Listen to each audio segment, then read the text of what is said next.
Welcome to the Holistic Health Bites podcast. I'm your host, Andrea Nicholson, here with bite-sized episodes to empower, educate, and enlighten you with ways to lose weight, heal your gut, and achieve your ideal health so you can live an adventure-filled life.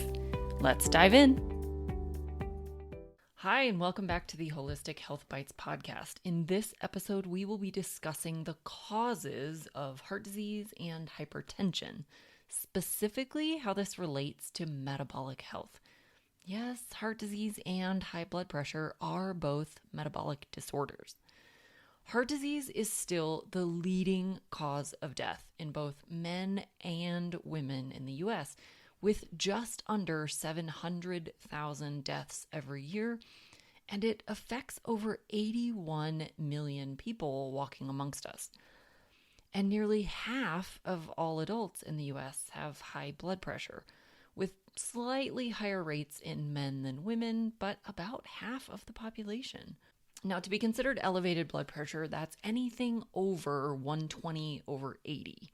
This can either be a systolic over 120 or a diastolic over 80, or both. Having elevated blood pressure also increases your risk of developing heart disease or having a stroke. Now, the term heart disease is really not very descriptive.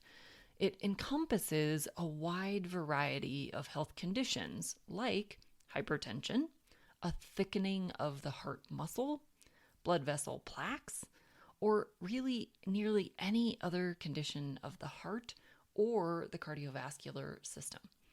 Now, what mainstream health and conventional medicine likely won't tell you is that insulin resistance is at the root cause of heart diseases.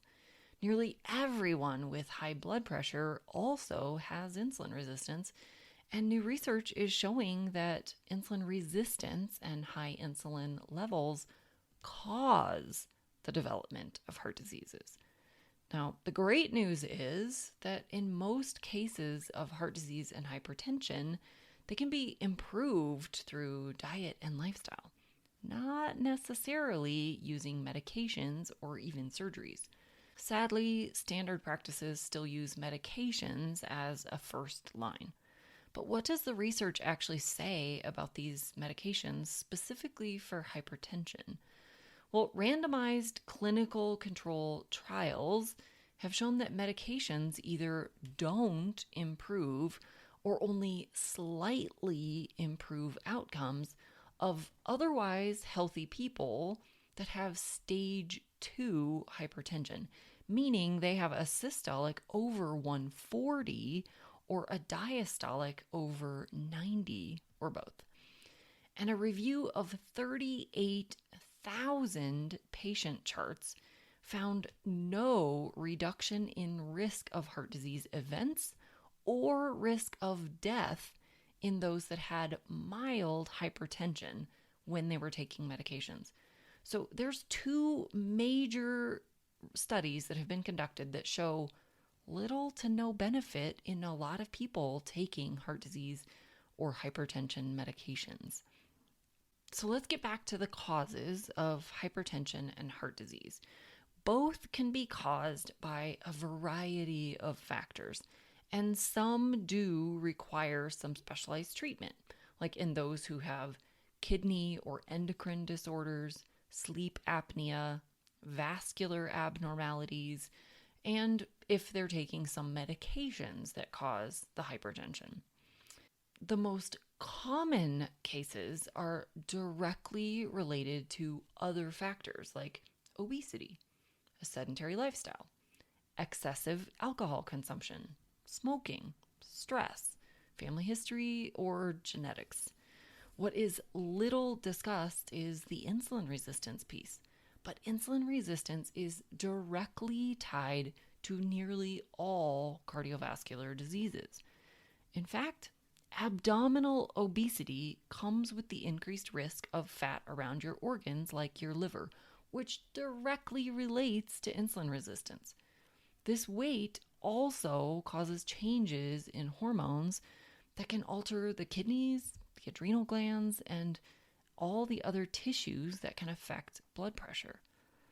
How do high insulin and insulin resistance lead to hypertension and cardiovascular diseases? Well, number one, insulin causes excess secretion of a hormone called aldosterone from the adrenal glands.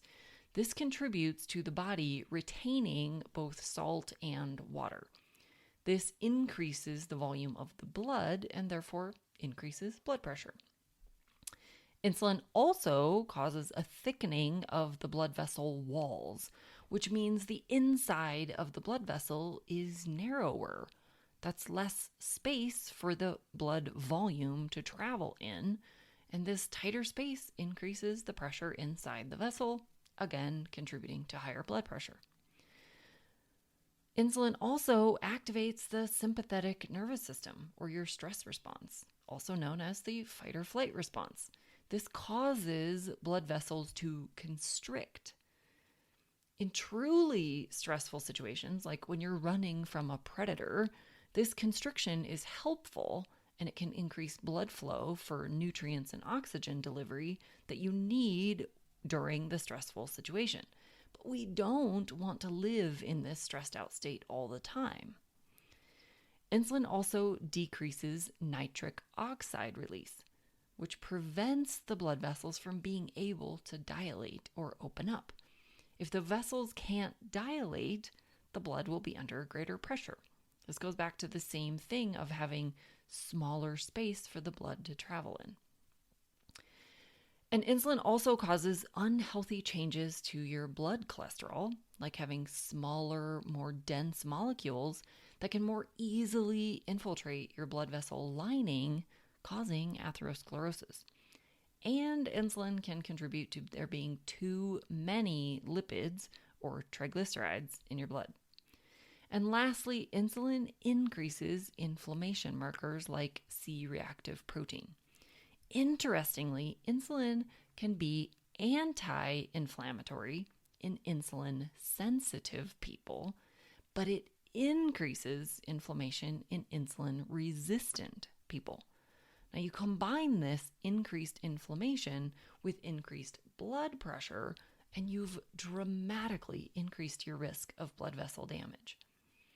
Okay, so do you now see how significant insulin resistance and metabolic health are on your cardiovascular health? But what can you do about it? Well, number one, test. Find out where your risks are right now. A basic panel that would be looking at your blood pressure, your fasting glucose, fasting insulin, hemoglobin A1C, a cholesterol panel, a CBC with differential, and a comprehensive metabolic panel at a minimum. Most conventional doctors should be able and willing to run this for you. The only one you might have to fight for a little bit is fasting insulin, but definitely fight for this one. It is critical. Number two, focus on diet. Insulin resistance is directly related to blood sugars and the type of dietary fats that you consume. Blood sugar is directly related to carbohydrate intake. So overall, eliminate as many processed foods as you possibly can.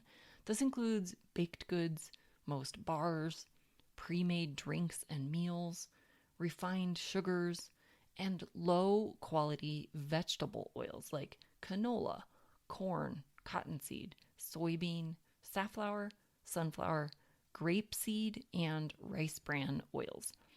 And then focus on eating whole quality meats, eggs, seafood, above ground vegetables, and limited whole fruits. And then limit the amount of grains of any kind that you consume and the amount of starchy root vegetables that are grown underground. Number three, move.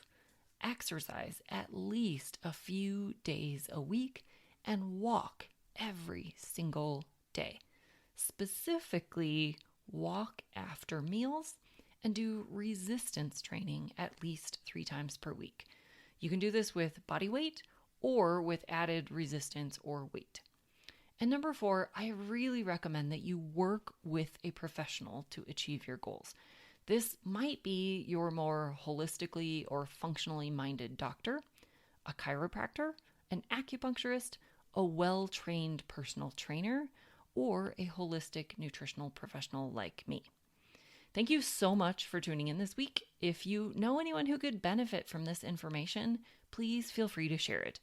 And I'd love it if you would leave me a 5-star review in your podcast player. It really does help others find this information. Next week, we'll be back talking about metabolic health and thyroid disorders. Until then, be well and vibrant. Thanks for being a faithful listener to the podcast. I'd love it if you left me a 5-star review on this podcast so that others can more easily find this valuable information. Did you know I also work one-on-one with clients? I approach solving health challenges like I approached solving crimes, by conducting a thorough investigation into your case. Sadly, hundreds of millions of people in the US have insulin resistance, prediabetes, and diabetes, and the vast majority have no idea. I'm here to fix that. If you struggle with low energy, stubborn weight, hypertension, sleep disturbances, or any other undesired symptoms, let's talk. All you have to do is schedule a free call. The link will be in the show notes. And no, you do not need to live near me.